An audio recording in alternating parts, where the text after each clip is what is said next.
जलजनयन विधिनमुचिहरण मुख विबुध विनुत पद पद्मा जलजनयन विधिनमुचिहरण मुख विबुध विनुत पद पद्मा विबुध विनुत पद पद्मा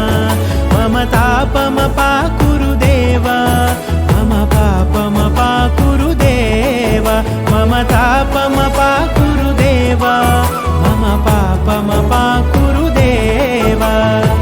भुजगशयन भव मदन जनक मम जनन मरण भयहारी भुजगशयन भव मदन जनक मम जनन मरण भयहारी